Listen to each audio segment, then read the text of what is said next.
I've always had an affinity for vintage items. Their history, the stories they could tell if they could talk, always fascinated me. So, when I stumbled upon a Craigslist ad showcasing a vintage 19th century mirror, authentic and mysterious, my curiosity got the better of me. The description mentioned that the mirror had been in the seller's family for generations, and while it was a cherished heirloom, due to financial constraints, they were letting it go. The picture showcased an ornate frame, slightly tarnished from age, surrounding a pristine reflective surface that seemed to capture more than just an image. Feeling drawn to it, I contacted the seller. A man named Leonard replied promptly, suggesting we meet in a public spot. But given the size and delicacy of the mirror, he insisted I come to his family's old estate to pick it up. Against my better judgment and blinded by excitement, I agreed. The estate was situated on the outskirts of town, a grand old building showing signs of decay surrounded by overgrown woods. The eerie quiet as I approached the entrance did little to settle my nerves. Leonard, a tall man with piercing eyes, greeted me. He looked older than I expected, his face a map of wrinkles and old scars, with a smile that didn't quite reach his eyes. He ushered me inside. The interior was even more decrepit than the exterior. Dust covered every surface, and the silence was punctuated only by the distant creaking of floorboards. Leonard led me to a dimly lit room where the mirror stood, its reflection capturing the scant rays of sunlight filtering through the curtains.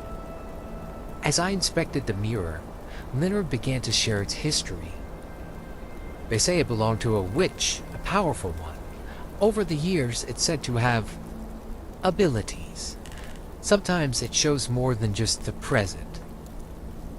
His words sent a chill down my spine, but I dismissed them as mere theatrics meant to entice a buyer.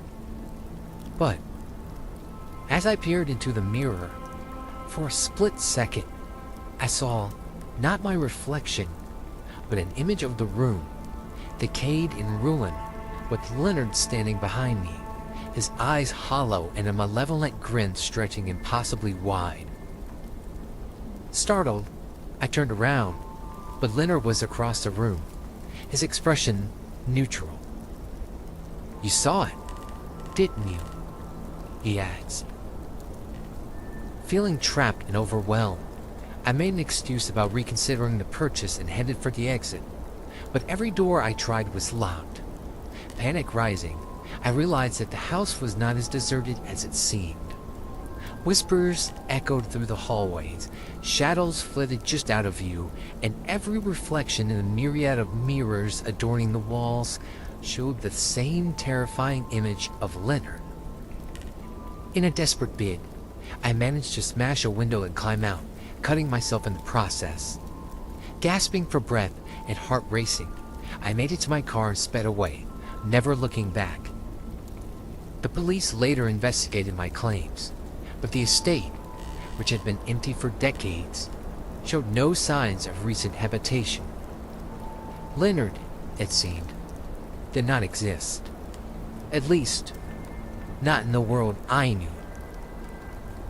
But even now, every reflection I catch, every shiny face, every darkened window at night, I see those hollow eyes and that haunting grin.